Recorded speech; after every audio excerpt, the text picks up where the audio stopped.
Good. Pledge allegiance to the flag of the United States of America and to the republic for which it stands, one nation, under God, indivisible, with liberty and justice for all.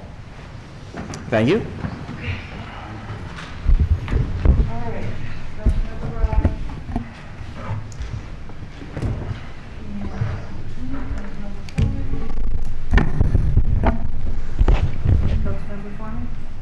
John. Here. Oh, I didn't hear it, sorry.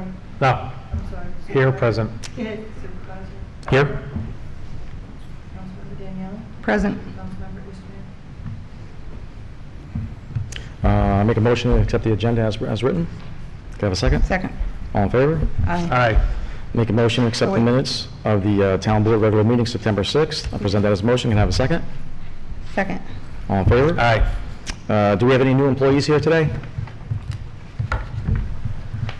Okay. Skip Carmen that. said that the highway employee couldn't make it. Okay. Yeah. We'll get them next week, next time. Mr. Gabbard, before we go into the privilege of the floor, I'd like to clarify something that's been going on through the town official the last couple of days, and I'd like to get your opinion on it. Okay, technically this would fall under privilege of the floor though, but I'll be happy to read it. The supervisor contacted me regarding the issue of the payments he received in 2021 in regard to the Herring Holdings lawsuit, and whether those were payments made to him for a personal lawsuit or they were reimbursement for a lawsuit brought against him as town supervisor. And I've provided the board with the following report letter on that, and I believe the supervisor wants me to read it into the record. Yes, please. Okay. Dear Supervisor Albra and town board members, recently a statement was posted on Councilman Foreman's Facebook page to the effect that in 2021, Supervisor Ozzie Albra took over $68,000 from the town of Fishkill to reimburse his personal lawsuit. However, the reimbursement of legal fees to the supervisor was not for a personal lawsuit. Upon being advised of this, Councilman Foreman promptly revised his Facebook page posting. Nevertheless, in order to avoid any confusion or misapprehension on this matter, the supervisor has asked that I briefly address the issue of the town's payment of the town supervisor's defense costs in the above referenced litigation. The above referenced litigation being the GLD3 Snook 9 and Herring Holdings LLC suit against the supervisor. The town has legal obligation to pay the defense costs of any town official or employee who is sued based on actions taken in the course of performing his or her official duties. Particularly, Town Code Section 12-2 states that the town will provide a defense to town officials and employees who are sued in state or federal court for claims arising out of any alleged act or omission which occurred while the town official or employee was acting in the scope of his or her public employment and duties.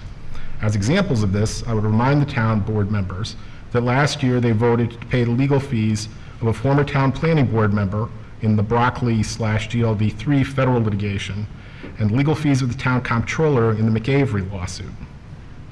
In 2019, Mr. Albra filed a lawsuit against the then town of Fishkill supervisor, Robert Lacola, and others in New York State Supreme Court, Dutchess County, seeking to prevent the town board from conducting a meeting that had not been properly called. Mr. Albra paid the legal costs of that litigation. He has not received any money from the town as reimbursement for those legal costs. In 2020, after Mr. Albra took office as the town supervisor, a lawsuit was filed against him in New York State Supreme Court, Westchester County, by GLD3 LLC, Snook 9 Realty, and Herring Holdings LLC. Although the complaint filed by the plaintiffs in that lawsuit referenced the 2019 lawsuit, the claims asserted in it were largely based on events which occurred during Mr. Albra's tenure as a town supervisor in regard to the town's processing of land use approvals for the proposed Continental Commons development. Since the lawsuit brought by GLD3 and the other plaintiffs arose from events which occurred while Mr. Albra was acting as the town supervisor, i.e. in processing Continental Commons land use approvals, he was entitled to be reimbursed for his defense costs in the lawsuit pursuant to Town Code Section 12-2. Very truly yours, Stephen Gatlin. Thank you, Mr. Galba. Just want to say something. I just want to follow up. I was not paid for any personal lawsuits. You were not. Thank you. Who's wrong with that? Can you show me? I'm sorry. Next up is privilege of the floor for agenda items. General town items, yep. Good evening. My name is Gregory Titino. Many of you are used to seeing me working at these meetings. I'd like everyone to know that I'm off the clock this evening and appearing as a Town of Fishkill resident. I'd like to thank Mr. Gaba for clarifying the record regarding Supervisor Alber's reimbursement for legal fees that he incurred in the course of his duties as town supervisor. I know that the word fact is quite literally a four-letter word, and this time of year, facts tend to get treated like four-letter words for the sake of political gain, often. So, Mr. Gaba, you have enabled this board to rise above disinformation by presenting the facts in a very clear way that is easy to understand. And I know the residents thank you. I would also like to thank some town employees. I'm not going to name them, but this week has been a difficult week because we have needed to defend the town from a security breach that has severely threatened our finances. There are a lot of bad guys out there, a lot of people who would love to take advantage of our town, would love to get their hands on some free money by hacking our banks and stealing taxpayer dollars. I'm sure that when we think of a person like that, we envision sinister-looking man in a hooded sweatshirt in some basement somewhere. Sadly, the threat that we dealt with this week did not come from some basement somewhere. It came from within this room. In fact, it came from you, Mr. Foreman.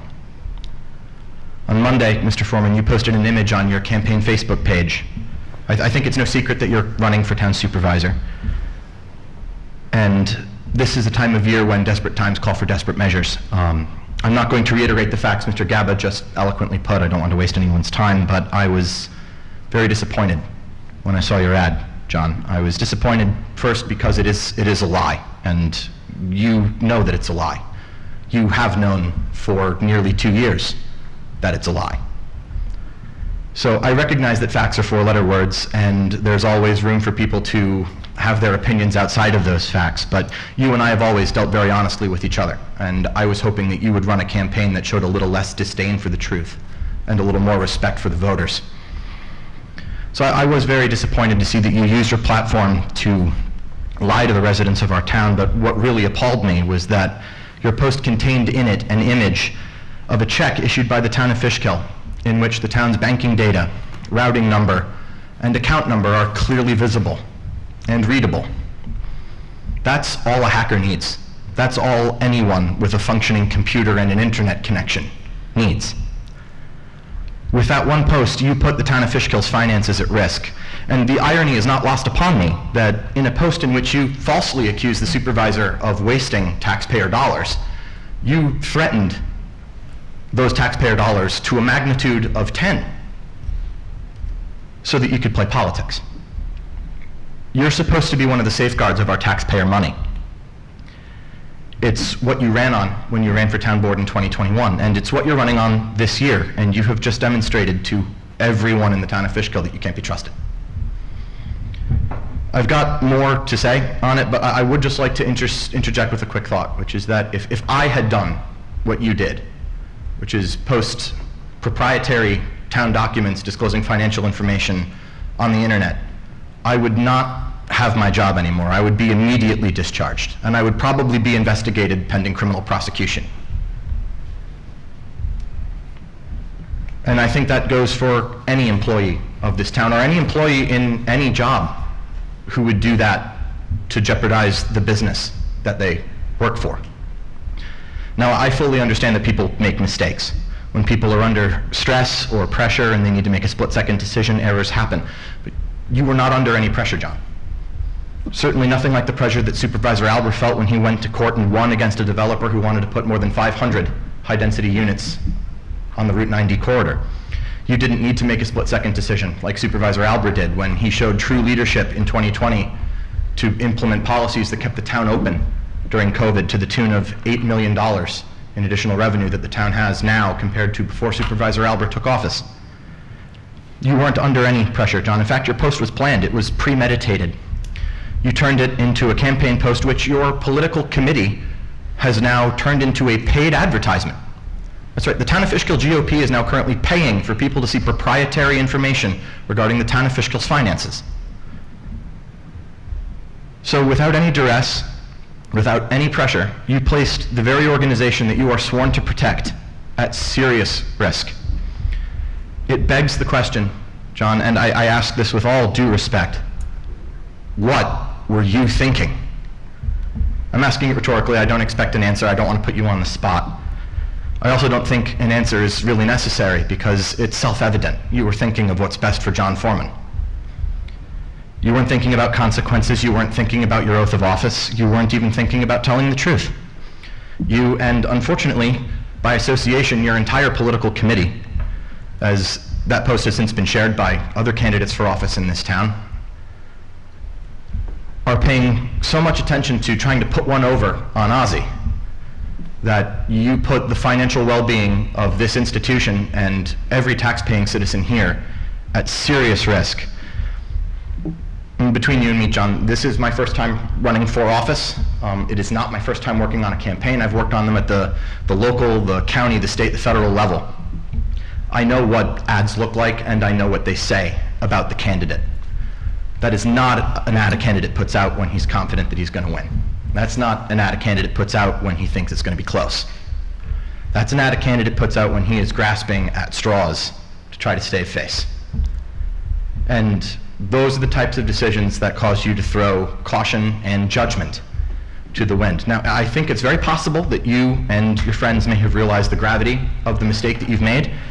I hope that you will cancel the ad and take down the post, but the thing you need to understand is that it's impossible to unring the bell. That's not how the internet works. You can take the post down, you can cancel the advertisement, but the image itself will never really ever be deleted.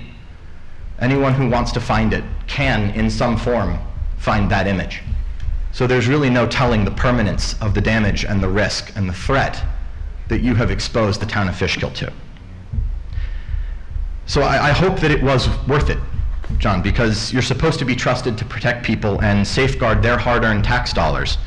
And instead, by your own actions, you have demonstrated that when given a choice between serving the residents or serving yourself, you will not hesitate to choose the latter. The residents need a leader who's on their side. And I'm afraid that next month the residents will inform you that they don't believe that you're on theirs. Thank you. Who else wants to speak? You, Jan?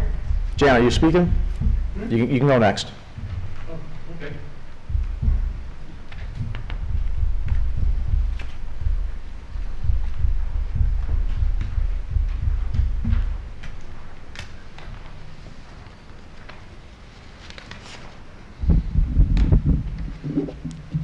Takes me right to my points. Good evening, I'm Jan Stark, resident and taxpayer in the town. And for full disclosure, I am a Republican and have been for the past 50 years, from the time I was 18 years old. Nice meeting you. Said something else. I was in the first group of 18-year-olds that were allowed to vote back in 1973. Please understand that while I am a Republican, I vote for who I believe will do the best job regardless of party. I was unable to attend the last board meeting, but I did watch the video and have to say that there were parts of the meeting that made me very disappointed with what transpired. First, it was the conversation from Mr. Riley from the Friends of Fishkill Depot. I hope I have that correct. Here's a person that I believe is well-intentioned, but is not a member of our town. He is I believe, a middle school social studies teacher in Carmel, and I believe he lives there as well. I feel as if he is being used as a pawn to continually talk about Continental Commons and the development of their property. He's been He's been approved. I believe that the project has been approved and therefore has the right to build and receive all the privileges that come with that, including water and sewage. I think this is more of a political fight for the upcoming elections. Second, I was disturbed by two comments made by Ms. Daniele. The first one was during the discussion about combining the Highway Department, Building and Grounds, and Parks, feeling that Carmine was jumping the gun on his proposal of combining these departments before he is even elected to that position of Highway Superintendent, even though he had spoken with Glenn Schofield, the current superintendent or supervisor for highways, and the other principals involved. The other comment was the one regarding the new ethics form and questioning whether John Foreman actually lived in the town, a point that a member of the audience also jumped on, implying that he doesn't, in an attempt to have him removed from the November ballot, clearing the way for Mr. Albra, another political move orchestrated by local people. My third point is that I watched a recording of the Village of Fishkill Planning Board on the discussion of the Jackson Street Route 52 project. Now, mind you, their meetings, their board meetings and their planning board meetings and such are not televised or recorded. This was a recording by a person in the audience, a member of the Keep Fishkill Beautiful group. As town board members, we need to remember that the town and official have a symbiotic relationship. Therefore, I feel that it was inappropriate for our town board members and candidates to speak on village matters, unless, of course, they live in the village and profess that they are speaking as residents and not as elected officials or candidates, which was not the case. Finally, I want to talk about transparency. It has often been claimed how transparent we are as a town, as a board, and that is often the case. We are very transparent. What lacks transparency are the Democratic candidates running for office. While I looked high and low, I was unable to find any, and I mean any, election financial campaign, election financial form submitted by the candidates. I am aware that you can self-fund your campaign, but once you reach a certain limit, you need to make those disclosures. Lawn signs, palm cards, advertising on Facebook, and developing a website brings you to the point where you need to disclose. Comments were made at the last meeting about a contribution Mr. Foreman received many years ago when he ran for a county seat and cast the aspersion that he was being dishonest about his vote on the Continental Commons project. I think we need to realize that this is local politics. And unlike national politics, we should remain civil to each other, and I do not believe we are. And for that, I say shame on all of us. Thank you, Mr. Stark. Who wants to speak, please raise your hand. Any of you gentlemen want to speak? Hold on, Mr. Gilbert. There's two and a half new people here. You guys want to speak? You gentlemen want to speak? Oh, you Mr. Mosman? Yes, I am. Oh, thank you. Okay, thank you. Welcome. Mr. Gilbert. I just want to comment quickly on this gentleman's comment about... Just look at it, it's Paul. This one. Address Okay. us, you can mention it. My name is look at Paul us. Gilbert, Fishkill Woods. Mr. Riley might be a resident of Putnam County, but the aquifer that sits under Continental Commons affects both Dutchess and Putnam County. Blodgett Water District has insufficient capacity for Continental Commons. Yes, you can get water from the village, but you have to pay for it, or you can merge water districts. So it's a little bit deceptive to say that you know, they complied with everything they needed, but they really didn't. Okay? But that's not the reason why I'm up here. It's really to address Mr. Foreman. You posted on your webpage a political advertisement that's probably untrue, is untrue and is a violation of a public trust. You took an oath to protect and defend the people of town of Fishkill as a town councilman. This week you posted a photo which reveals town banking information on a public site. If I ask anyone who listening or was watching tonight, how would you feel if this was your personal banking information that was posted online? Maybe personal checking account or even savings account. You'd pretty outraged. I ask anyone listening or watching tonight to consider how you would feel if this was your personal banking information. You should be outraged now. Mr. Foreman jeopardized your money, okay? It's hard-earned tax dollars, and Mr. Foreman took an oath to protect it and is at risk now. Now, you do have to change banking accounts. You realize that. That's going to cost time and money. Are you and the people who put this out going to indemnify the town? May I ask the attorney for the town? That's a no, Paul. Just keep going. Okay.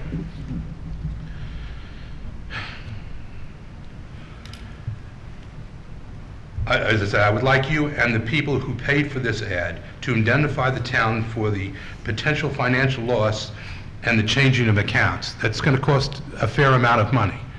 So I'm hoping that, that the town will make Mr. Foreman at least, if he said there's no damage, then nothing will come out of your pocket. But if it does, you should really pay for it. I think you should possibly resign, because if I did this in my job and I released financial information to a public site, I would be fired. The least you can do is resign. I guess that's about it. Thank you. Thank you very much for listening. Anybody else? Sir, back there, you want to speak? Anybody over here? I'll get you last. Kenya, Ms. Gadsden. Hi, Kenya. So I'm really saddened, and I hate to beat a dead horse, but after I lost my election, but I'm proud to serve in Fishkill, and I will always be proud to serve here. I did a lot of work to get the facts for the incoming board members that had continued to say things that were not factual. And it is very ironic that someone would stand at this podium tonight and talk about transparency and upholding laws and rules when they attacked me almost on December 15th if they weren't pulled back by a member in the crowd who happened to be an incoming board member. And so I'm shocked that they're here telling a tale, and in reality, they should have been disgraced by their behavior and their willingness to try to put women on blast. So the personal comments to you, Ms. Daniele, you hold your head up, because people are going to be people no matter what. And after their parents raised them, there's nothing else that can be done. But let it be known that you always will have support, and you will never stand by yourself. So as a woman, you are strong, and you will remain strong all the time. I just wanted to say that to you. Thank you, Kenny. So what I did was, after I was no longer on the board and some people wanted me to go away, is I spoke in depth to people that knew the facts, and I put them together. And I won't read the whole thing, but the three board members, Mr. Foreman, Mr. Isfan, and Mr. Rai, are truly aware of the facts. So clearly, we are at a time when people are trying to keep food on the table, try to pay their rent, try to survive, try to keep their families together, and we are playing politics. This is not the time to play politics. This is the time to band together and do what you think is right for the people. And deception is not right for the people of Fishkill. It is not right throughout Dutchess County, and it is not right in Fishkill. And so all of this is public knowledge, so nothing I'm saying is going to be disclosing anything confidential. The truth about the reimbursement of Supervisor Albert's legal fees. Many of you heard a lot of information presented by people with a clear agenda that unfortunately did not include the facts regarding the town's reimbursement of Supervisor Albert's legal fees. In fact, the attorneys that made the legal allegations that ultimately led to the supervisors being reimbursed are now suing the town. So we want to talk about Supervisor Albert's reimbursement, but we don't want to talk about the McAvery lawsuit that should not have happened because it wasted the town's money. But I was told that we need to get that money back when it was clear that they were not getting that money back, but they needed to do something to show that they've done something. I know I did something in my 2 years on this board. I can show what I did as bringing it back to the board. You got to ask yourself, what is the quality of the people coming before you? And should this be politics on the podium as they stand representing, or should this be about the business of the town? That's what you got to ask yourself. And so Supervisor Bienvros are now suing the town, seeking to undo the very reimbursement that they created by their actions. So here are some undisputed facts upon which the town board relied, and facts that the opponents won't cite at the podium and do not want to hear. One of the biggest lies perpetuated has been that Supervisor Albert sought reimbursement for private litigation expenses that he incurred prior to taking office on January 1st, 2020. This lie was even sworn to under oath in recent McAvery litigation, which is a matter of serious concern, as there is simply no dispute that Supervisor Albert never sought reimbursement for private litigation expenses incurred prior to his taking office. You can read the full, undisputed, full statement below. So I have that, but I'm not going to share that with you tonight, because I already submitted it so somebody could foil it if you want to. It was the meeting in January of 2022. There is not a single allegation or fact that supported that lie, but yet it was sworn to under oath in legal papers submitted to the Dutchess County Supreme Court. If the litigants suing the town believe that Supervisor Albert and the town board acted improperly in reimbursing the supervisor for his defense costs, why did they need to swear to false statements instead of just presenting the truth? It is a very sad day in our town when citizens swear falsely before the court and present that twisted information to the people of Fishkill, all in the name of political retaliation. The new board at the time coming in also spoke on these issues, of which they were obviously misinformed and misled.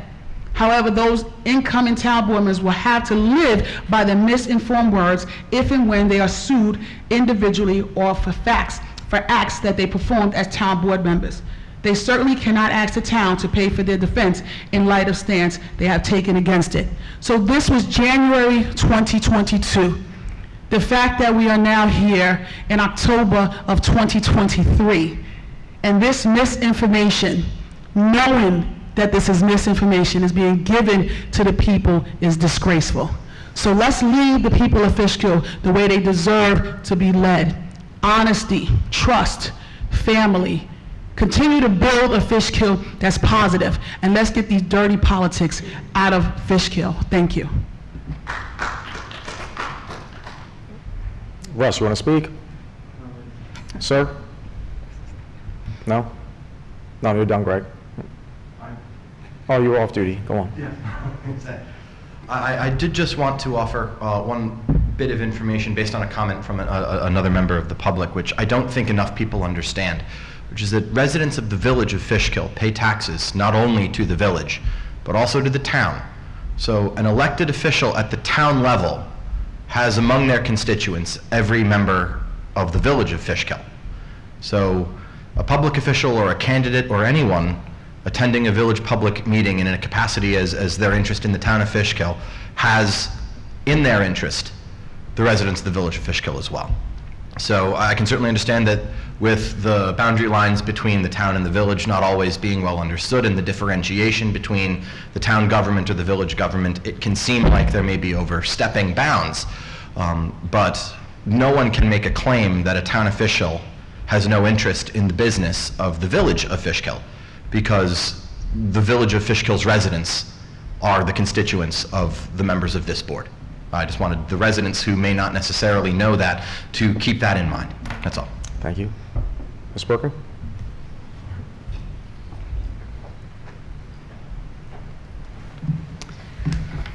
Good evening.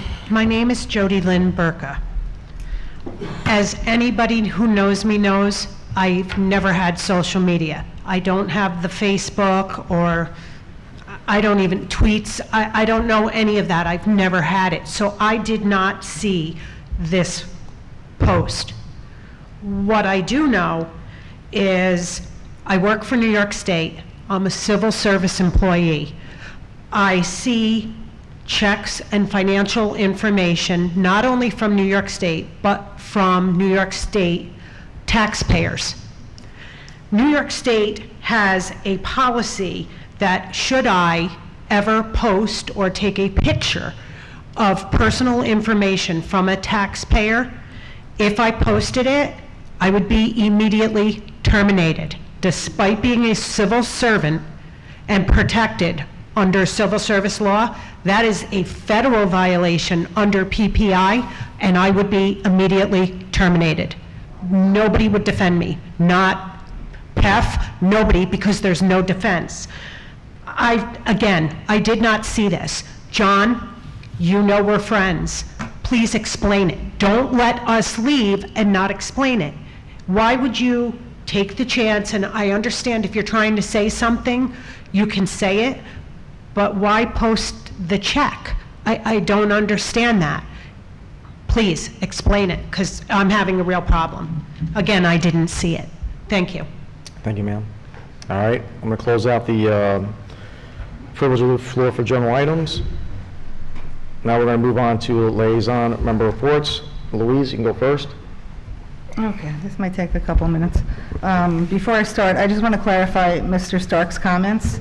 You don't have to be a member of our town to speak at meetings in our town. You can be from Alaska, as our prior planning board chair used to say, or you can come from Beacon, as residents do, or East Fishkill, or anywhere, because it's our right to free speech to come and speak. There is an irony in the remark about residency, because the Fishkill GOP chair is not even a resident of our town. He lives in Wappinger, as he can, and he has spoken before this board as he has a right to, just like everyone else does. You don't have to live in the village to talk at a village public hearing. So I'm glad that Jan talked about transparency, because I'll be speaking about that in my liaison report in just a moment. And as far as my opinion of the merger, it remains the same, and it is just that. It's my opinion.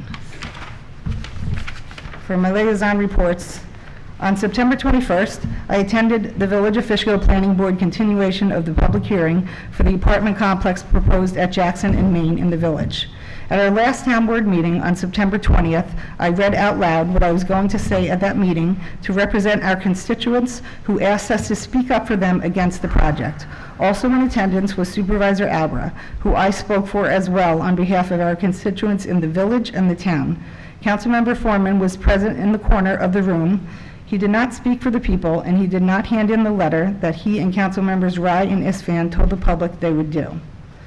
On September 22nd, I attended my son's varsity game at John Jay High School. Now that the Renegade season is over, I enjoy going to football games. On September 25th, I attended a Village of Fishkill trustee meeting. During the meeting, the board discussed using Ambulance Company. A representative from that company was there. He advised the village that the town was not responsive to talking about a combined contract with the village. After the meeting, I asked the representative who he spoke with. He advised he hadn't heard back from Councilmember Foreman after emailing him. I took his information, and the town now has a meeting set up with that company for Friday.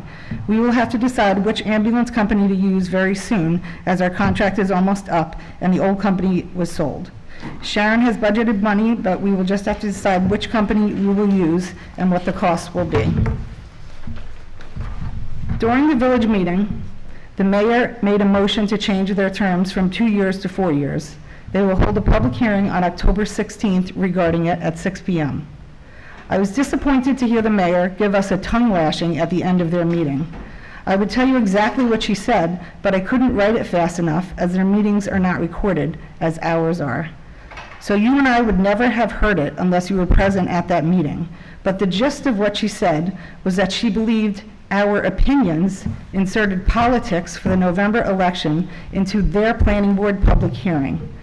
I believe she also said that the town was interfering with the planning board process, and that she wanted to, quote, ensure all projects don't need any outside interference or assistance from anyone.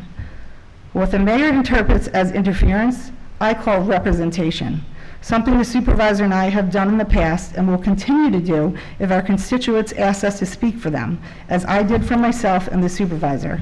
I don't speak for the other board members, nor did I hear their letter was submitted at the beginning of the meeting when the chairperson advised that he had received letters.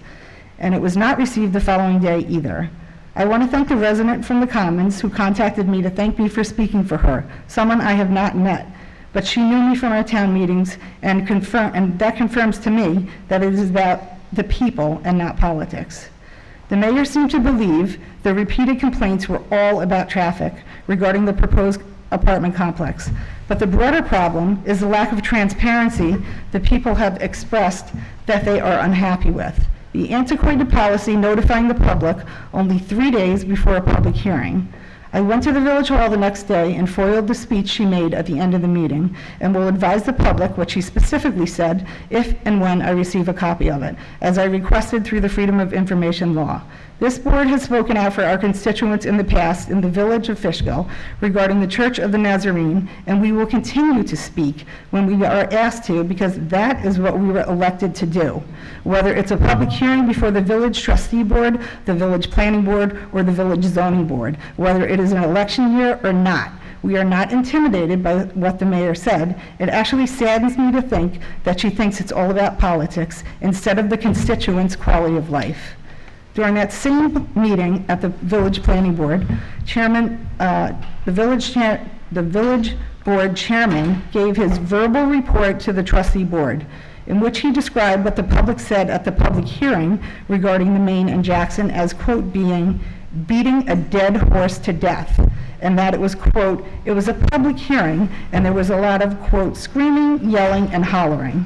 It was amazing to hear that interpretation, because what I heard was the public exercising their right for free speech and then question the notification process the village has. And when someone questioned what newspaper the village uses, no one knew. No one on the board knew, and even their planning board attorney didn't know. I hope in the future the village trustees consider recording their meetings, because although they may be quick, the public deserves to hear the way their elected and appointed officials are talking about them. As a village liaison, I feel it is important to be a conduit for our village and town constituents. So I have foiled the planning board chair's narrative that he gave at the meeting as well. I hope in the end the message is that transparency is the key to good communication, especially when major decisions affect the lives of people around the projects being proposed to be built. On September 30th, I was unable to attend the Harvest Festival at Stony Hill with the Verplank Garden Club, but I heard it went well once the weather cooperated. And we appreciate all the hard work that the members from the Garden Club put into the soup tent. On September 30th, I went to Yonkers to watch the varsity John Jay football team win their game. Go Patriots. On October 1st, I met with Carmine at the Doug Phillips Park and watched his friend Anthony, who is Mr. AB on Instagram, take really cool pictures of the new playground with his drone camera. Monday morning, October 2nd, we had our grand opening of our new Fishkill Sensory Playground at the rear of Doug Phillips Park. It was highlighted in our special eGov, which I appreciated Brian's nice remarks about it. I am very proud to have been part of completing this project and being able to repurpose an old, rusty, broken-down tennis court into a unique play area that is accessible for all children. Thank you to all who were part of this project from the beginning to end. Kenya, Carmine, the supervisor, Brandon, and all of the buildings and grounds guys, our playground designer, Mike, from Game Time, Marianne from the Rec Center for a beautiful balloon arch, and Mrs. Bonnie Muller's class from the Fishkill Elementary School, who came as our guest, along with Mr. Zitt, who was the Assistant Superintendent of Student Services and Accessibility Education from the Wappinger Central School District, under the direction of Dr. Bonk, the Wappinger Central School District Superintendent. On Monday night, October 2nd, I attended another Village of Fishkill trustee meeting. They spoke of the future pump station improvements and the Halloween parade, which will be on October 22nd, Becky. The lineup is on Bedford Avenue. They didn't know if the time was 1 or 2, but I can check that. Their attorney advised that the Continental Commons attorney did not submit a description of the map as requested, so they tabled the requested easement. For the rec center, on Saturday, October 14th, from 12 to 3, we will have our Fall Fest at the Gearing Park. For the kids with the annual pumpkin patch on the field, hayride around it. Jay asked me to say there'll be a petting zoo, a bounce house. The police and fire department vehicles will be there. It'll be a Halloween-themed carnival games, Hudson Valley Ghostbusters, and more. And they ask that you bring a donation for the food pantry for a free entry. And lastly, the Winter Hoops registration is open, boys and girls for pre-K through 12th grade. Please sign up under the fishkillrecreation.com. He advised it fills up fast, and it's very popular. Thank you. Councilman? On Thursday, this 21st of September, I too attended the public hearing in the village. Louise fails to mention that Ozzy Abra did not speak at the public hearing as well. She would just want you to tell her that I didn't speak. I actually said that Okay. I spoke for both of us, And which a I said at the meeting before. authored by Brian Carmine and myself was delivered to the village clerk and dropped off in the planning board chairman's mailbox. Wednesday on 9/27, I met with the town historian, followed by a meeting with the supervisor. Monday, October 2nd, I also attended the opening of the sensory playground at Doug Phillips Park. And on Wednesday, 10/4, this afternoon, attended Coffee with a Cop at Dunkin' Donuts. That's it. If I could clarify? No, Mr. Gilbert, no, you had your chance. If you listened, I did say that I spoke for the supervisor and myself, as I said at the last meeting when I read what I was going to read at the village hearing. So I did. And that night, as you were there, you could have heard yourself that the planning board chair read the letters that he received from people, and yours was not one of them, which you advised that you were going to submit to the planning board that evening. I checked the next day, and it still wasn't submitted. So I'm not sure how their transparency of folders and letters go, but I'm glad that you asked, because I did foil which documents we sent to them. So when I get that, I'll let you know if they actually got it. Please do. Okay, thank you both. Just want to say one thing. In December of 2019, my predecessor scheduled an illegal town public hearing regarding the Continental Commons. I went to court, and out of my own pocket, I paid to stop that from happening. A judge from Mr. Foreman's same political party ruled on my behalf because it was an illegal public hearing that was scheduled. There was never any indication that I took any type of public funds for it. And everybody knows that. What really saddens me is, for 50 years, the town of Fishkill has been run by the developers, for the developers, because the developers would come in here and threaten to sue, and they would get every single thing that they wanted. My litigation skills with representing the town have been extremely good. Councilwoman mentioned the Rolling Hills case. That established precedent in New York State where a municipality can enforce its zoning laws. 500 residential units on 9D didn't happen. Texaco wanted to put over 500 residential units there. Texaco this year, a few months ago, recognized that the town board has the authority to change that zoning law. Downstate, I'm working with the county. A prospective builder wants to work between 300 and 1,000 high-density housing units on that property. Let me repeat that, 1,000. Town of Fishkill, based on this Rolling Hills case, has some ammunition to go back at the state with this. Dutchess County is also on the side of the town of Fishkill. In the next town board meeting on October 18th, a developer is going to come in here and present a plan to the town of Fishkill about waterfront development.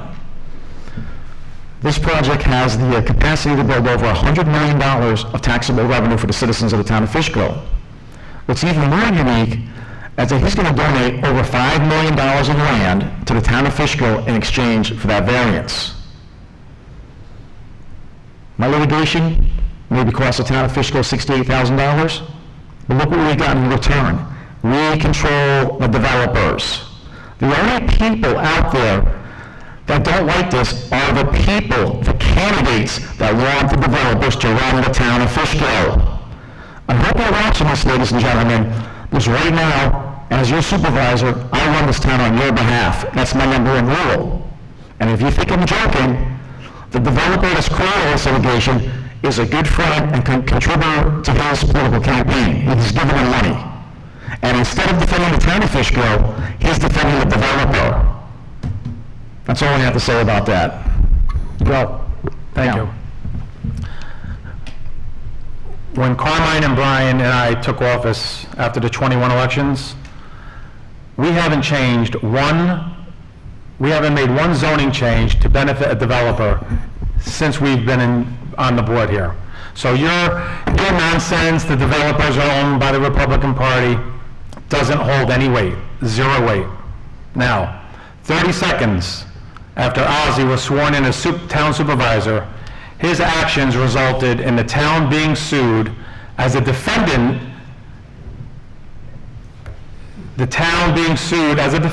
in a civil rights lawsuit.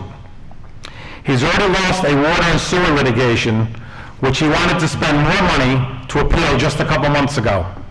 And just today, the town's motion to dismiss in the historic zoning Article 78 was denied by a New York State Supreme Court judge, which simply means the Ozzie litigation leader continues to spin, all of which are big parts of a civil rights lawsuit which could cost the town of Fishkill millions of dollars. Thank you very much, Ozzie.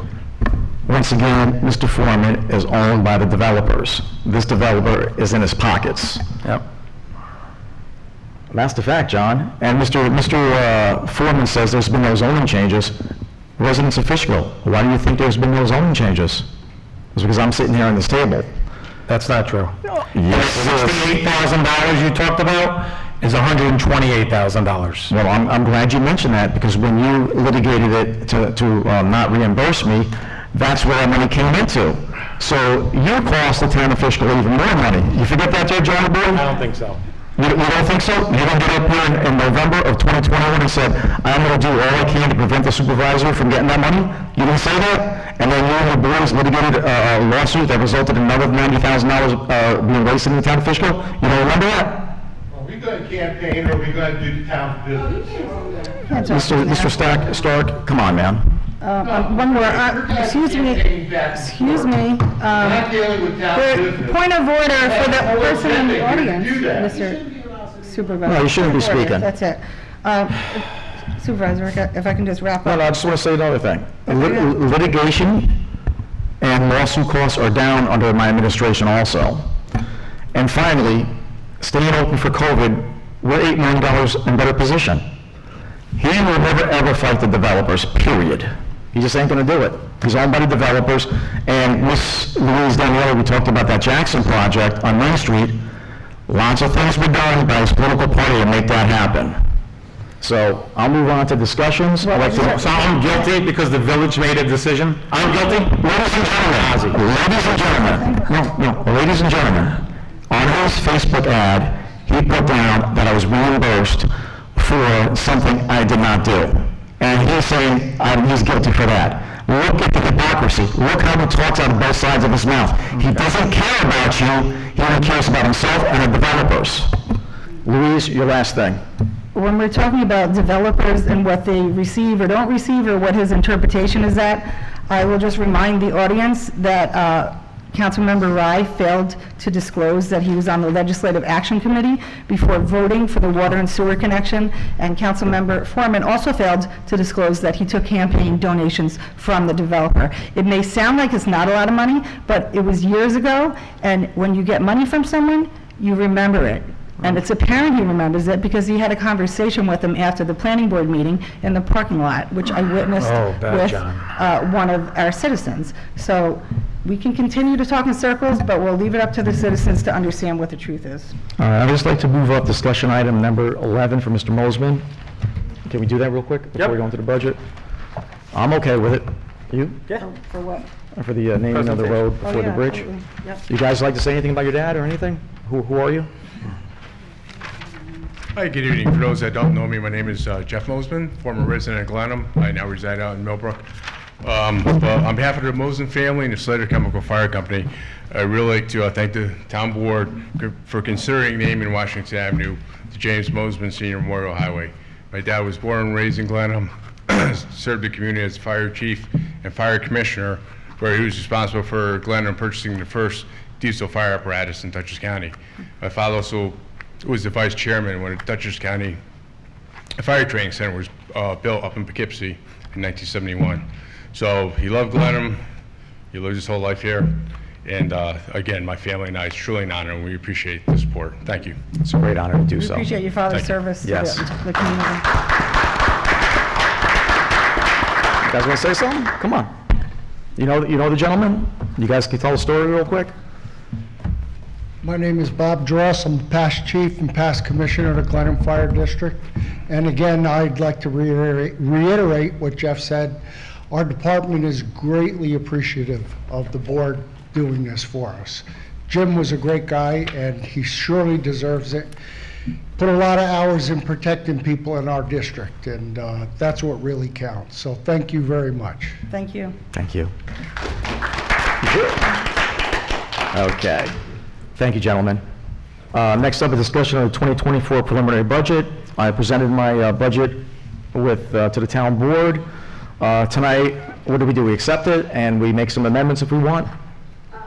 Yeah, the town board can make amendments. Okay. Hi, Sharon. Hi, Sharon. You can give your presentation. We'll answer questions. Just in case, for those who don't know who I am, my name is Sharon Mitchell. I have the privilege of being the controller for the town of Fishkill. The supervisor and I work together with all the departments to prepare the 2024 tentative budget. Do you want me to just go through some highlights? Yes, ma'am. Yep. Just a microphone, Sharon, just. Excuse me? So everybody can hear you in the mic. Oh, sorry. So this budget is again below the property tax cap for the 11th straight year. We instituted conservative budgeting for non-property tax revenues such as mortgage taxes and sales tax revenue. The budget does include the merger of the Parks, Buildings and Grounds Department with the Highway Department.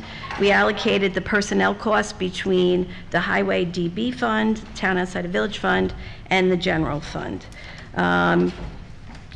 The total budgeted appropriations in the major funds increased by about 6.7%. Personnel costs continue to be the highest costs for the town. They increased about 3.7% from the 2023 adopted budget. Employee health premiums are increasing 9.16%. Retirement contribution rates are increasing as well. The budget also includes an increase in debt service payments because we took out the ban to pay for some of the capital projects, the rec roof and some of the equipment. We had capital expenditures in this 2024 budget increased slightly, but the largest increase was in the general fund for the parks. Those improvements increased about 178%. There's drainage work that's going to be done in 3 of the parks, and there's some paving. Our operational costs overall over the 4 major funds increased about 10.5%. Most of that we increased because of energy and supply costs due to inflation, and we know that inflation the downward trend has halted, so we want to make sure that we're covered for next year. We also developed the multi-year capital plan and to fund portions with fund balance and revenues. There are 3 Freightliners with plow and wing equipment and a pickup truck for the highway department that those funds don't have enough fund balance to pay for. So in the capital plan, the plan is to do a capital lease finance for next year. We've done that before in the past, and that would be paid down over 5 years. And the total of those 4 trucks is about $1.2 million. Other capital investments that are funded in the budget is paving of about 6.13 miles of town roads, the purchase of a police patrol SUV, speed trailer message board for the police department, seal coating and striping of the 3 parking lots for the town hall, the rec center, and the police facility. As I mentioned before, the drainage work at Mauer, Doug Phillips, and Shepherd Parks, as well as paving at the Mauer Park. It also includes installation of the aluminum fishing deck at Jean Van Pelt Park, and a computer encoder for live streaming of the board meeting, so Pete will be happy. The capital plan also includes some capital investments in the water and sewer districts. In Brinkerhoff and Merritt, we have the interconnection, and that's to be funded with the ARPA monies. Beacon Hills, we have in the capital plan engineering for pump station replacements. The district doesn't have enough money to pay for those outright and include those in the hope is that we could apply for grant funding for those projects. The Glenham Booster Pump Station will need to be replaced, but that district has enough funds on hand so that we can pay for that outright next year.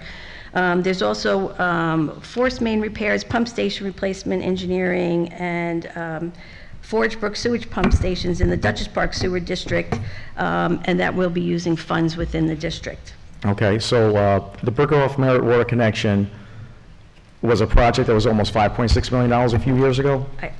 That could be, I'm not sure. Yeah, so now we got that around what, 1.1, 1.2? I think we're projecting 1.2 million. 1.2 million? And there's going to be no cost to taxpayers? Correct, opera funding. Okay. Correct. So this is one of those things, ladies and gentlemen, where this could have cost you $5.6 million. We got it down to 1.2 and no cost to taxpayers. Good fiscal conservative government. The Beacon Hills Water District, there's a pump station. Just to elaborate, there's 3 of them in the area. Right. 2 are old, but they're okay. And then there's one That, yeah. that's got problems. So we're going to just add a little money to that fund. So these things cost like $400,000 or $500,000. So it's a Yes. lot of money. Yes. So we're just going to add a little more money to keep it going. And if we have to make an emergency repair, we'll have the money to fix it. And hopefully we can get it going for another 5-6 years where we can just pay for it in cash. Right. So that's what we're doing with that, guys.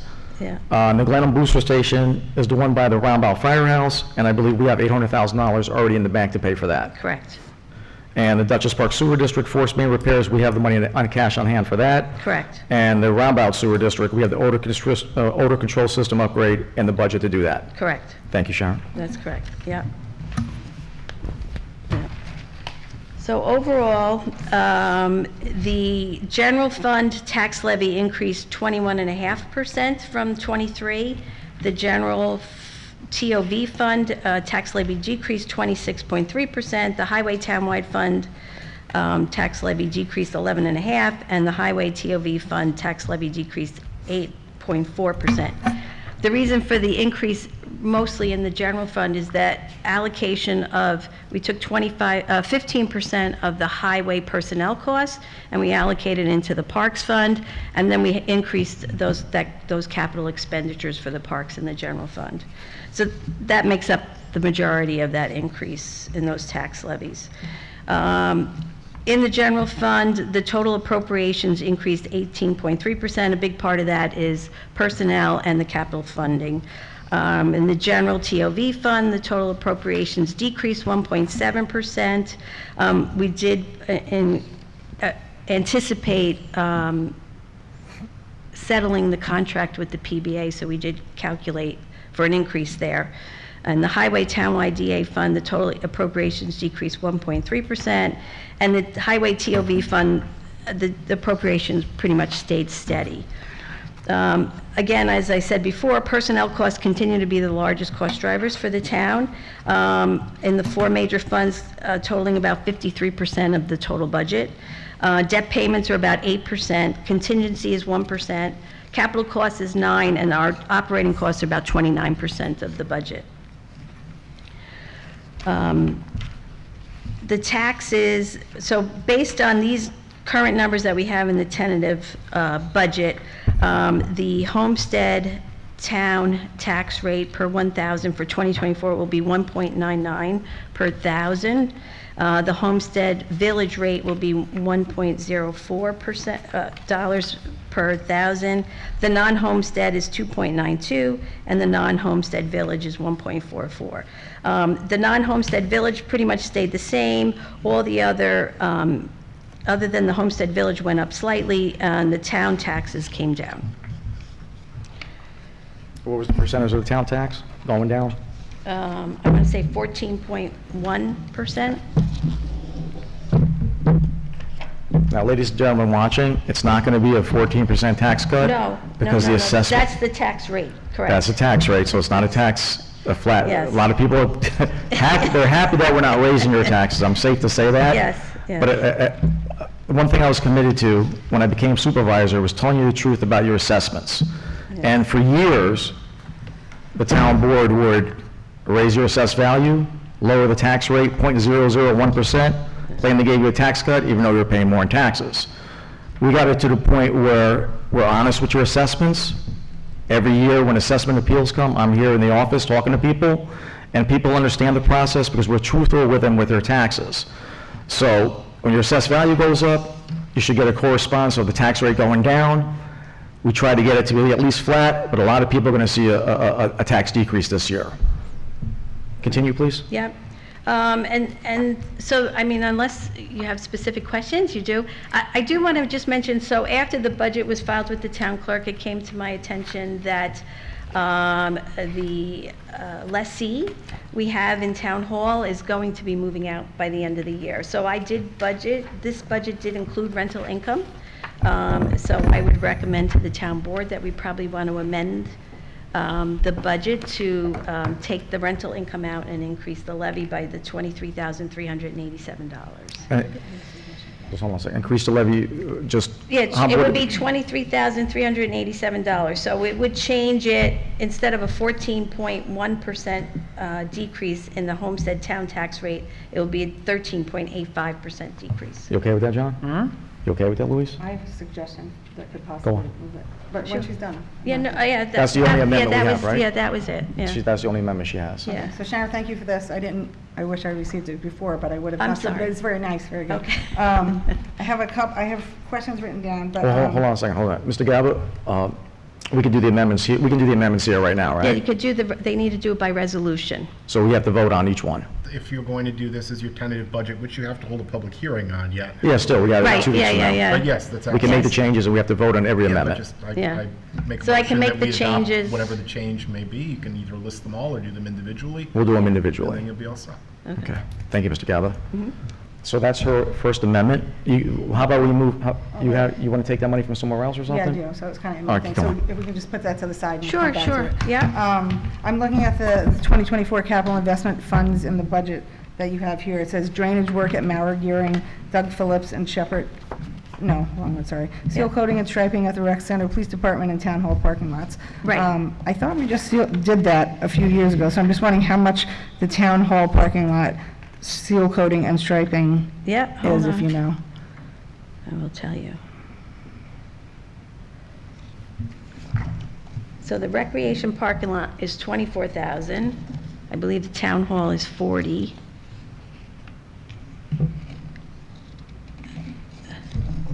Town hall is 40, and the police department.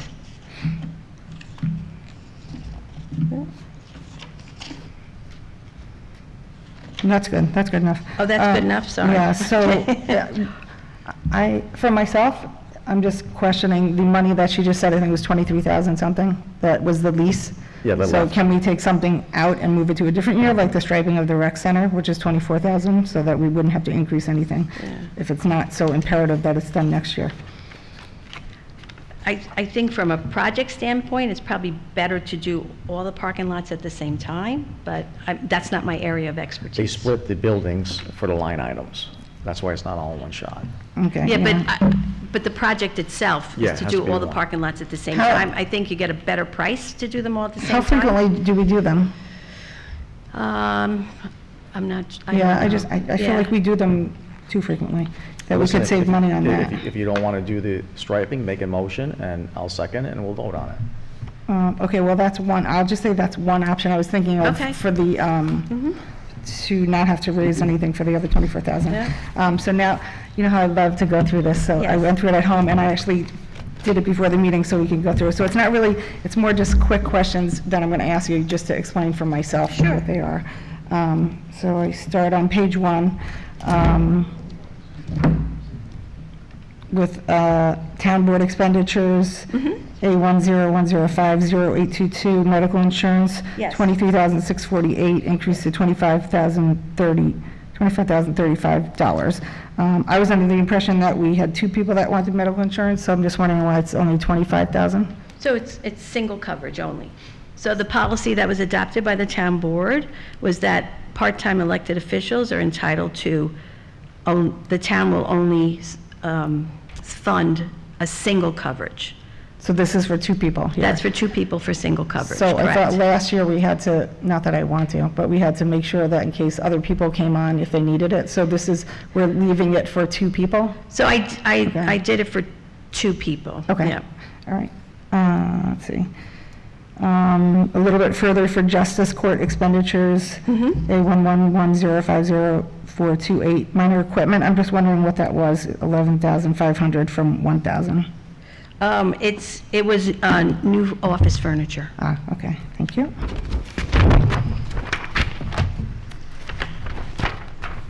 Page 3.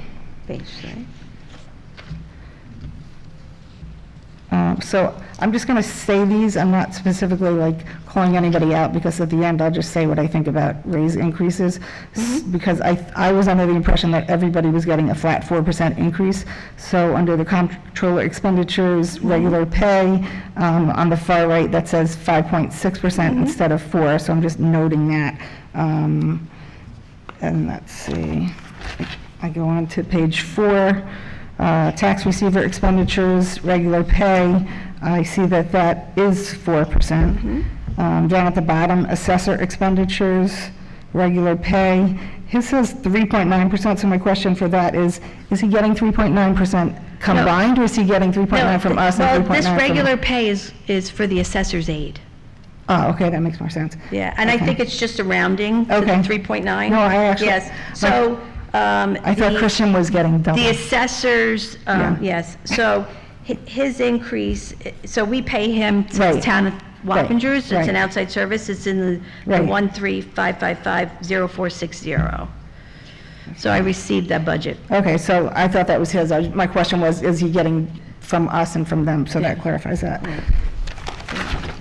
Let's see, on page 5, fiscal agent fees went from 2,500 Yeah, to... this is... Yeah, I was just wondering, what is that? Yeah, this is for our financial advisor, Munistat, and then, so that I budgeted in case the town decided to borrow for any of the projects. Okay, thank you. Same page, town clerk expenditures, regular pay, far right, that says 1.6, so I was just confused as why that one was lower. Elected officials are not receiving an increase. So is that pay is for the clerk and her deputy clerk? Correct. But is the deputy clerk getting 4%, not 1.6%? Correct. So, all right, that just confused me, the 1.6%, okay. Right, well, it includes the elected official's salary in that line. Okay, numbers, I just see 1 Oh, instead of 4. sorry. Okay, the next page on 6. Well, I think that I know what it is for travel and lodging, that it was 230% more, 6,600, but are you going on more training? Is that what that was for, Becky? Okay, sounds good. All right.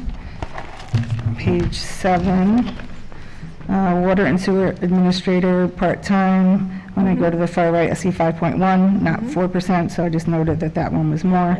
Central business administration, regular pay, to the far right says 8%, not 4. Is that for 2 people? No. So that's one person getting 8%? Yes. Okay. Page 8.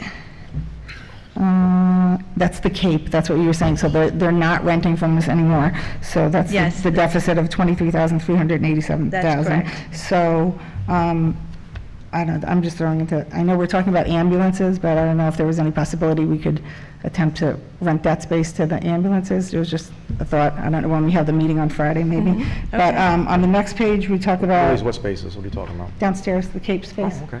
Yeah, and I mean, I think last time the ambulance was switching over to companies, they needed a space to like stay. So Yes. just an option. Yeah. When you have that meeting, if you want to Yeah. raise it to them. Sure. Let's see, on the next page, On page 9, it has, wait, is that one?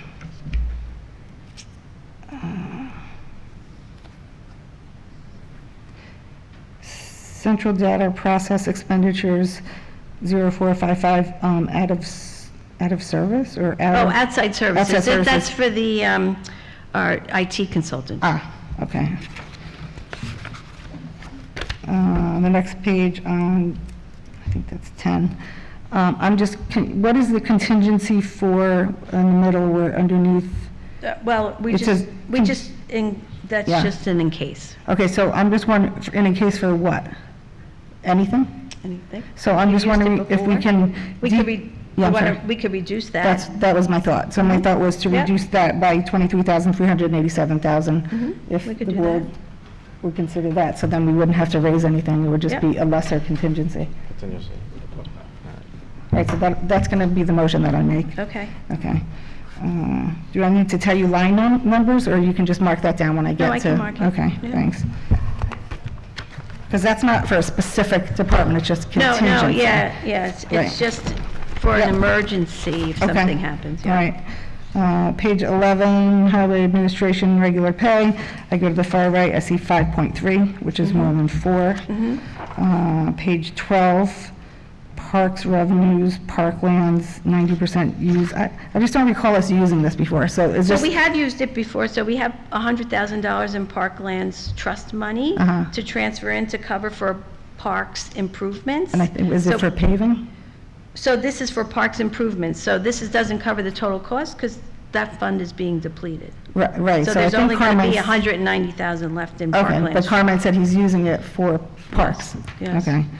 Right at the bottom, parks expenditure, regular pay, if you can just explain the increase or the merger of the 49% there. I believe you said it was employees, but if you can explain Yeah, it. so it's, the highway employees' salaries are higher than the current parks employees, and we're moving 15% of their salary and benefit costs from the DB fund to the general fund. And then we move 25% of the parks employees' salaries and benefit costs to the highway fund, So to for the DB the, fund. so for, these are park employees' So this regular pay? includes 15% of the highway employees' salaries and Switching. benefits, as well as 75% of the parks employees. Okay, and since I don't see a number there, is that number close to 4% or 4% for increases for people? For most, Okay, so when you say for most, would it be higher for some? yes, Would it be lower for some? yes. Thank you. Page 13, I can't say it, historian expenditures. What is his out of service or, This is his stipend, so Oh, okay. what happened is he asked for his stipend for last year, like 2 months ago, so I needed to make up the difference Oh, next okay. year. all right, So, sounds good. yeah. Hold on. I'm glad you mentioned that. I apologize. I'm working with a citizen to canvass the local libraries in New York City. There was a newspaper published in Fishkill during the Revolutionary War. Samuel Loudon was chased out of New York City, and he came to Fishkill. He published the first 10 original copies of the New York State Constitution, and he published the New York Packet and Advertiser in Fishkill from, I believe, 1778 to like 1784, and this individual is volunteering to go to New York City, Washington, to get copies, because those copies are not on microfilm. They're on, you have to go into this special vault to get this stuff, and one of my plans for the 250th anniversary of the Declaration of Independence in Fishkill is to present this digital collection to the residents of the town of Fishkill. And I don't want this gentleman to pay for this travel and things out of his own things. Can we add maybe 2,000 total to this line for history? Does it have to be exclusive to Arnold, or can we? So No. let's just jump it up $1,000. Well, that would be up to the town Okay. board. Where are you taking that from? Where's the thing that you want to take that money from? The other thing? Well, it could either be from the $50,000 contingency, or the other first suggestion was cutting back on the paving, but it No, sounds like you don't paving's want to do it. gonna- So I don't support the paving, no. Contingency, so then that would be 24,000, whatever it is, 367 or something. I would like to do that with the history, add 1,000, and take it from that contingency. There's so much Fishkill history in these newspapers. No one has a digital collection of this stuff, and it's going to be really cool to get this done. Okay. So you want to add $1,000? Yeah, he's to taking a historian's train budget? there, you know, I think, you know, we should at least pay his train fare and things like that.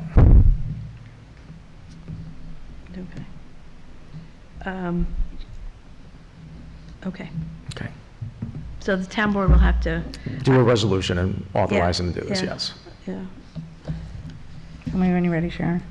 And just to be clear, you're just budgeting the money for it. This isn't necessarily the board agreeing to do. Yeah, we have to pass a Right, right, resolution, right, the town board will yeah, have to right, pass it. right, right. Yeah. He actually went down 2 days ago, the first time. So we can split it between travel and miscellaneous? Fine. Okay. Okay. Okay, I skip ahead now to page 4 of the, Of the whatever's next, yeah, of the B fund. Building safety inspection, regular pay, I move over to the right, and I notice that that is actually 4%, not higher or lower. I flip the page to page 5, zoning expenditures, regular pay, to the far right, I see that is also 4%. Page 2 of the, what am I up to now? Recreation CR fund. Regular pay to the far right is the 0.1%. I just didn't understand that. CR 70205, recreation administration expenditures, regular pay. In the '23 budget, we had allocated a portion of Mary Ann's time into that regular pay line. And in the and based on this last year, with her being full-time, she's really spending 90% of her time with the seniors. So we changed the allocation. So I think that's going to answer the next question. So Yeah. when I looked down at her Yeah. money, it was like 48,000, Right, whatever right. page it was. So you- that's, yeah, so it was just a matter of, oh, I'm sorry. It was a Allocating it. matter of where we allocated her salary. Right, so her combined salary will have the 4%, it's just moving it Right. from here and from Correct. there together, and her That's overtime would correct. be together with That's the correct. 4% increase. Okay. So, all the way up to page 1, ambulance district. Okay. I think you already spoke about that, so we'll be discussing it as a board once, after the meeting on Friday and at our Right. next meeting, but to be safe, you've allocated an approximate cost of what it may cost us to use the Right. new Based- ambulance company. Based on the preliminary meetings that we had, we increased the ambulance Right. expenditures by about $120,000. Oh, it was 120? I thought. Yeah. Oh, you So we you added moved that to it? Yeah, Okay. yeah. So Alright. it had been just under 60. Yeah. We budgeted 180. Will that still include the people getting reimbursements, or we don't know? Well, this includes what the town we will did? pay for Okay. people within the district, Okay. correct? I think I need a few more. Page 4 of water districts. Okay. The serial bonds with the principal, is this the 30-year bond? Which, I was just wondering which one that was. It's at the 1, 2, 3, fourth one down, serial bonds. So this is principal. I think it's 2-point-something million that we took out for Beacon Hills. That's So what I it's a- thought. Yeah. Okay. It's a 30-year bond. That's right, okay.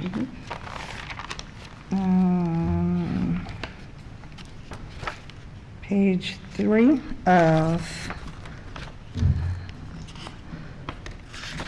the general fund. Of the general fund? Okay.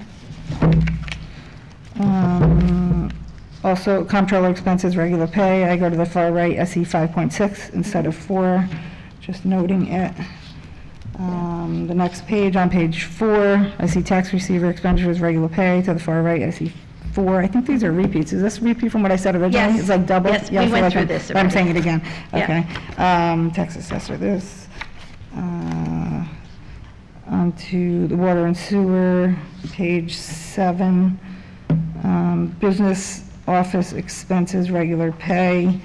I go to the far right, I see 8%. Is that for 2 people? Or that was the worst person, you said it was for 1 person? All right, okay.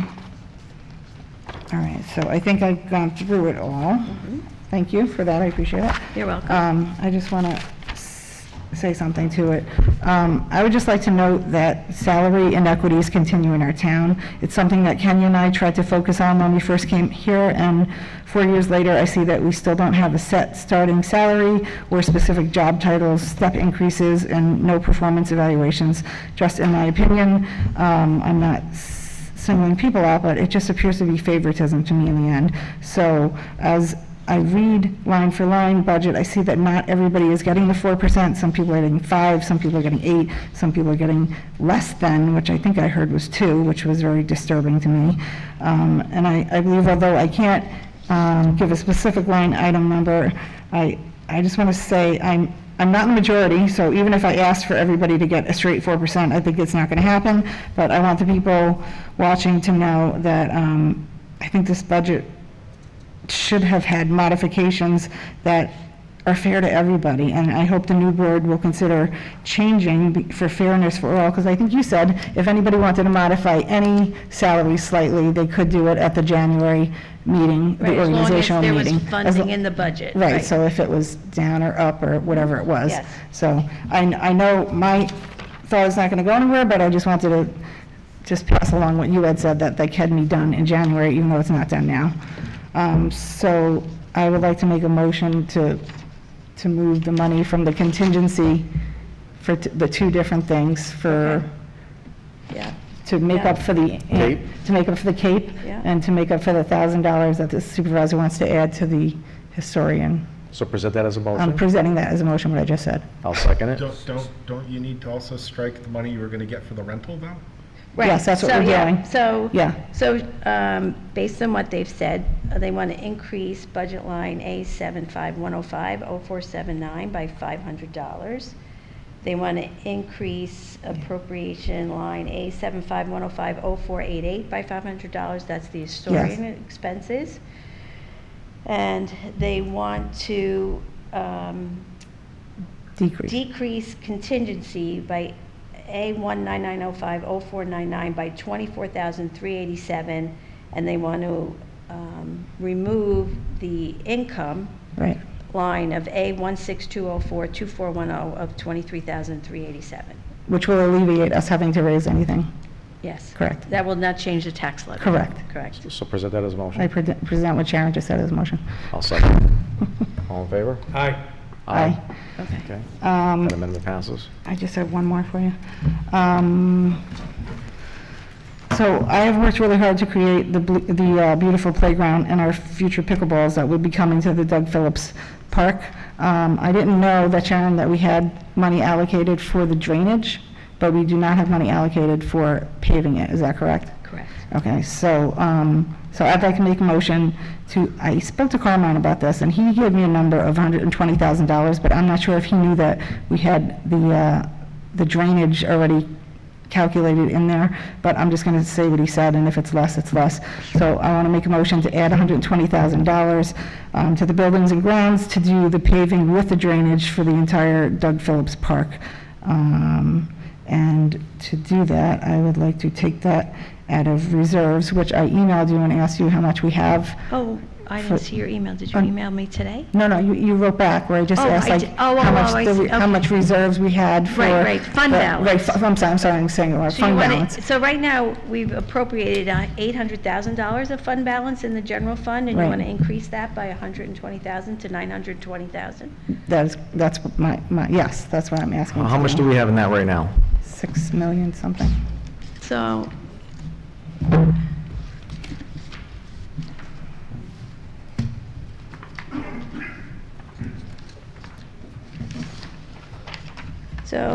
As of 12/31/22, in the general fund, we had $5.176 million in fund balance. The 2023 budget has $1.016 million of appropriated fund balance. So I tried to do a projection of our surplus or deficit for the year. Things are a little off because not everything is, the same every year. But using those numbers, at the end of '23, we'll have $4.159 million in fund balance. 4.1 if this budget passes as is? Yes, so this budget includes a appropriated fund balance of $800,000 in the general fund, and that would leave you at the end of '24, presuming that everything else stays the same, that all our budget numbers are exactly the same, $3.3 million at the end of '24. So end of '24, it wouldn't be 4 point, it'd be 3.2. If we spend that money, we spend the money on the 2024 budget, it'd be 3.2 million. 3.3. 3.3? Right. Okay, what is the amount that the state in this situation recommend we should have as a minimum? So they recommend that you either have fund 6% or 6 months of appropriations or 15% of your budgeted. So based on the state's recommendation, the minimum amount of fund balance you should have is $940,000. How much? 940,000. About $1 million? So we have $1 million. Okay, and I just wanted to add, Supervisor, that, this is my 4th year on the board, and I know the first year, I was opposed to spending the money for the statue with Ori, who I miss. But I see it differently now. Then last year, I agreed with the other board members to take out a bond for $1.6 million for all of the vehicles. I kind of regret that, because we're taking a bond out for that, and now we're leasing the other vehicles. So the reason that we went to a ban for those capital is because we also included the rec roof project in that bonding, right, in that debt service. Yeah. I couldn't do a capital lease finance for the rec roof. It would only be for equipment. So this year, we can go to a capital finance lease. But, I like that. I just was thinking of last year, and I didn't want to repeat last year.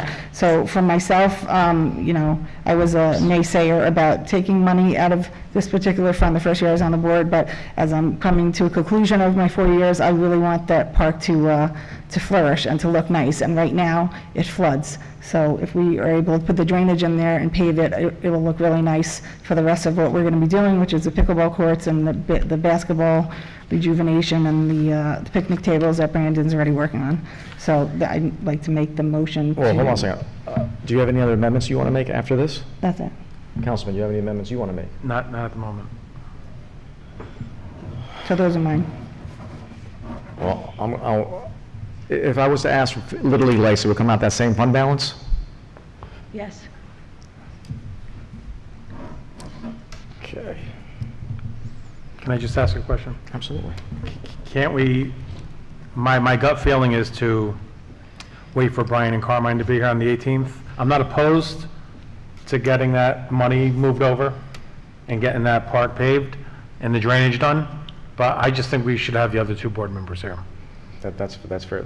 I'm not opposed to it. Okay. But that's fair. especially one, But I mean, if we have a majority, it could be done now. it could be, I prefer it's done now. but it could be done on the 18th too. Well, we have a majority, so I'd ask that it's done tonight. Well, you have to make a motion. I made the motion. I made the motion for the first one to reduce the $50,000, what is it called, Sharon? The contingency Contingency, to yeah. whatever it is, and Yeah, then the 500 and so. 500 for what he said. And if you're in agreement with it, then I see no reason to wait. And if you just said you're in agreement with the parks, I see no reason to wait for that one either. No, you're right. We have 3 votes here. We can do it. So make your motion. I made the first motion. I Yeah. think Sharon, you have that? Yeah, Yes. I just don't... Yeah, take your time, take your time. so- Sorry. Yeah, no. I think you have the first one. For me, because, I try to do a projection out, we got to look at debt service and, so, to use up all your fund balance, $2 million of fund balance in 2 years seems... Well, I didn't use any of that. This is No, I only know. my first 120. I didn't say you in particular. I wasn't pointing fingers. I'm just, I'm uncomfortable, but it's the board's decision. But you just said that it's 900,000 is our cushion, right? And Well, we no, have 900,000 is is the what the state requirement from the recommends. state. Right. Right, so, and also you have to think about, so if you have to go out to borrow, Moody's doesn't go by this, what the state wants for fund balance reserves, right? Moody's prefers that you have a higher fund balance, which is why they increased our rating the last time we went for a rating. So yeah, I think you have to, I think you have to be careful. I hear you, and you know that I completely have thought that Yes. entire way the whole 4 years, but I don't see it as so much that it would tip the scale, especially Okay. since it's more, it's, you know, it's closer to $1 million than when we'd have 3 million, so I don't think it's I agree with that you. much of an impact. So make a motion to amend it for what you want. I'm looking, make a motion to amend, you're going to have to help me, Sharon. Yep, I'm gonna, Yeah. just give me a minute, I'm Yeah. gonna give you the budget line. Yep. So you want to, Yeah, do the first one, she's so working on the second one. A7111050219, we want to increase by 120, is that what you said? for That's what, paving? that's the number Carmine gave me, if it's less, Okay. it's less For then. paving, so we'll also have to amend the capital plan. And then we're going to increase appropriated fund balance by the 120,000, I'll give you the budget line, is A122049999. So that'll make it 920,000 from 800,000. Okay. Can you say that over again for me, so I can just say Yeah. what you said? Yeah. Thank you. So we're going to increase Parklands capital outlay, Parks capital outlay, A7111050219 by 120,000. And then we're going to increase the revenue line appropriated fund balance, A122049999 by 120,000. I'd like to make a motion of what Sharon just said. You ready?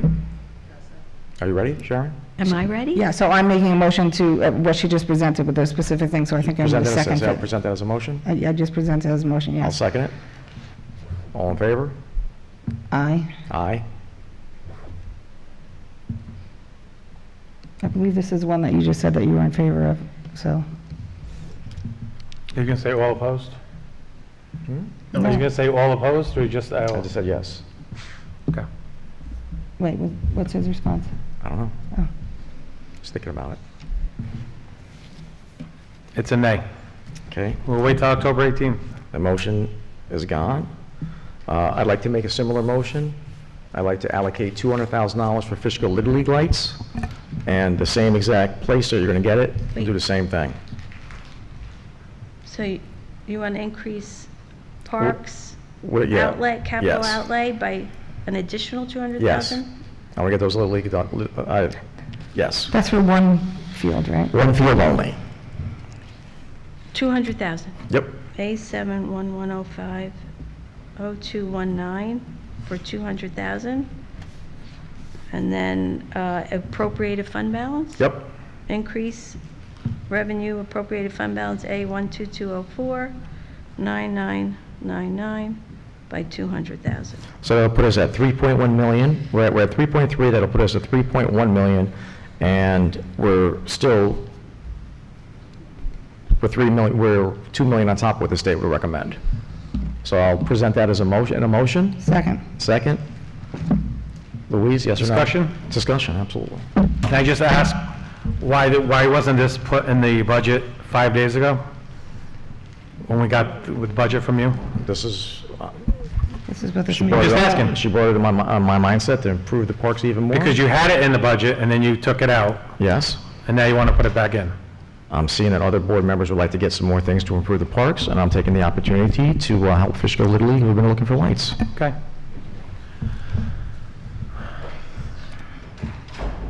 Louise, Are we're taking a vote now? I'm presenting as a motion. Can I have a second? Second. All right, so vote. Louise? Aye. Aye. John? Nay, we'll wait till October 18th. Okay, not a problem. Not Yeah. opposed to it, but I want to hear from the other two members. Well, a nay is a nay, isn't it?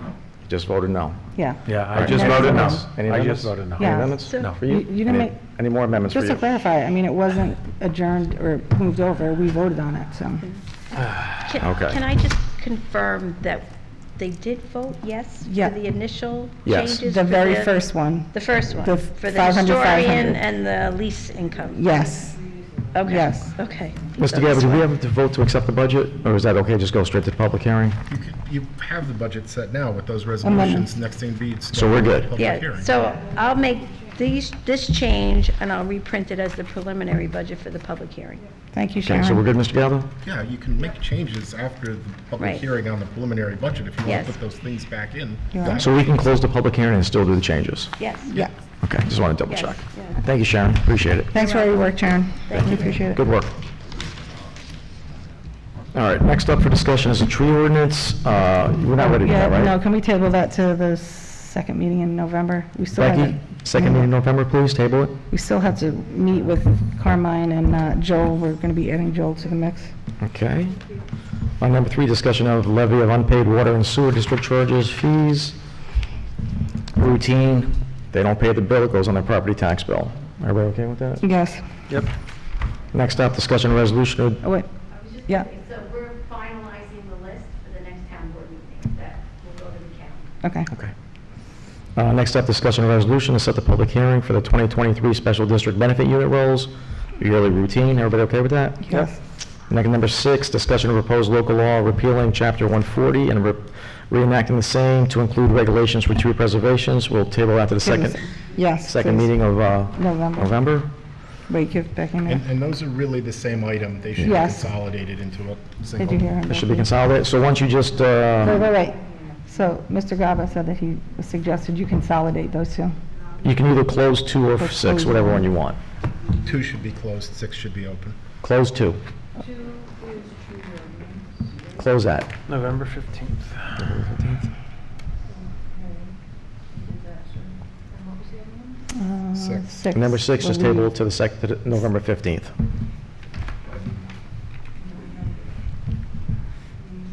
Got it. Thank you. Okay. Number 7, discussion of resolution of DC intermunicipal agreement with the snow removal for services. So we plow some county roads in the town of Fishkill. It's routine. Been doing it for years. Everybody okay with that? Yes. Got consent.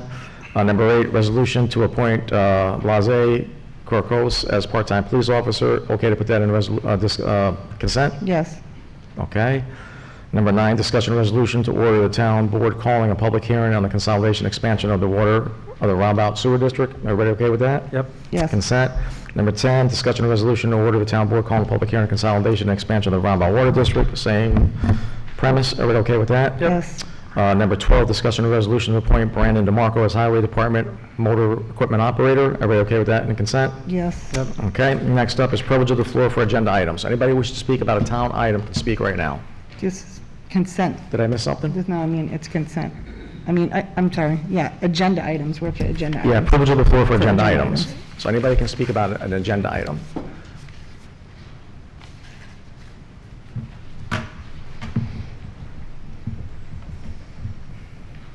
Marie Campanaro. I was listening to the discussion on the budget, very good budget and all, but I am a little uncomfortable with a lot of the items coming out of the fund balance. Okay.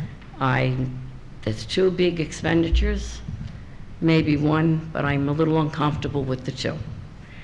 So that's my opinion. Thank you, okay? Marie. Thank you, Marie. I want those lights. Anybody else? All right, hearing none, we'll move on to consent agenda. I'll present the motion to accept the consent agenda. Can I have a second? Second. All in favor? Aye. Aye. Next up is resolution to introduce a public law that we're going to table that also. Resolution number 1, Becky? Wait for a minute. She's doing consent. Okay. I'm quicker than a computer? Yeah. You talk way too fast. Okay, I'm sorry. Now I'm down to resolution. All right, number 1 will be tabled to November 15th. Number 2, resolution for calling a public hearing on the Roundabout Sewer District consolidation. You okay with just the resolves, guys? Yes.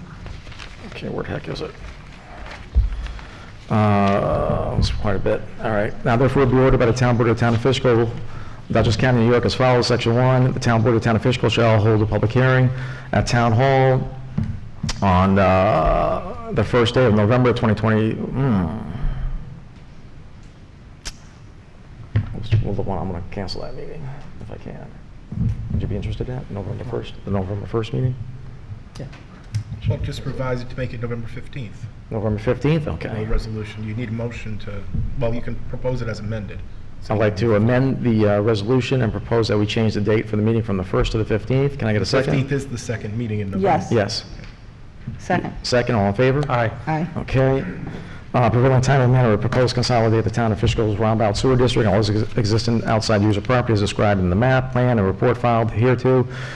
Town hall persons interested in the subject matter therefore shall be heard. Section 2, the town clerk is hereby authorized and directed to cause a copy of this order to be published once the Poughkeepsie Journal and Southern Dutchess News and all officials newspapers in the town. The publication shall not be less than 10 days, not more than 20 days herein, and then the town clerk also have a copy of this posted on the town website on a bulletin board not less than 10, but not more than 20 days, except for the public hearing. The clerk shall authorize and directed to cause a copy of this order to the Dutchess County Department of Health. New York, Section 4, the order shall be entered in the minutes of the town board meeting, which is adopted. I present that as a motion. Can I have a second? Second. All in favor? Aye. Becky, a minute. Aye. Okay. And just so we're clear, that's as amended, so the public hearing will be November 15th. Yep. Public hearing will be November 15th. Yes. Yes. Can we do the same thing for this water? Yes. So I'd like to make an amendment to change the date on the amendment for the water, make an amendment for the, to change it to November 15th. Can I have a second? Second. All in favor? Aye. Okay. Now therefore be ordered the town board of the town of Fishkill, the town board of the town of Fishkill hold a public hearing, town hall on the 15th of November at 7 o'clock, prevailing time, matter proposed consolidating to the Fishkill's roundabout water district and existed outside user properties as described in the map, plan, and report filed hereto, and at which time the persons interested in the subject matter shall be heard. Section 2, the town clerk is authorized and directed to cause a copy of the order to be published once in the Poughkeepsie Journal and the Southern Dutchess News, official newspaper, a record of said town. The publication, therefore, shall not be less than 10 days, not more than 20, and the hearing of the town clerk of the copy may be posted on the town's website and her bulletin board by not less than 10, not more than 20 days. Section 3 of the clerk is hereby authorized and directed to cause a copy of the order to be provided in the Dutchess County Health Department and the Office of New York State Control. This order shall be entered in the minutes in the town's meeting, which is adopted. I present that as a motion. Can I have a second? Second. All in favor? Aye. Next one, a resolution appointing Brandon DeMarco as Highway Department Equipment Operator. Now therefore be it resolved, the town board as follows. The town board hereby... Supervisor, just- Yes, ma'am. She needs a minute. I apologize. I'll have to go back if it's okay. Okay, the last resolution. Now therefore be resolved, the town board as follows, that the town board hereby appoints Brandon DeMarco to the position of motor equipment operator with effective date of employment on October 10th, hourly wage of $24.50 an hour, and that the town supervisor is designee he and are hereby directed to take any and all actions necessary to carry out the provisions of this resolution. And 3, that this resolution shall be effective immediately. I present that as a motion. Can I have a second? Second. All in favor? Aye. New and old business, Louise, I gotta find my paper. John? Nope. Oh, I found it. I got nothing. I found it. This Tuesday is the last day to pay your taxes on time, and Monday we are closed for the holiday, so please make sure you pay it by Tuesday. October is Breast Cancer Awareness Month. As a breast cancer survivor, I just want to remind people to go out and get your annual mammograms. It can save your life, as it saved mine. Thank you. Thank you. Next town board meeting will be on the 18th, the public hearing for the budget. And the vote on the budget. The vote on the budget? Yep. Right? Yep. Okay. Great, you heard that, right? Get that resolution ready. And we got to do the, you want to do the 5-year capital plan too, right? Yeah. 5-year capital plan too. Have the 5-year capital plan ready too? Okay. No executive session. Thank you all for coming. Thank you all for watching. God bless America. God bless Fishkill. Wait, one more. Make a motion to adjourn. Can I have a second? There you go. Second. All in favor? Aye. Thanks, guys.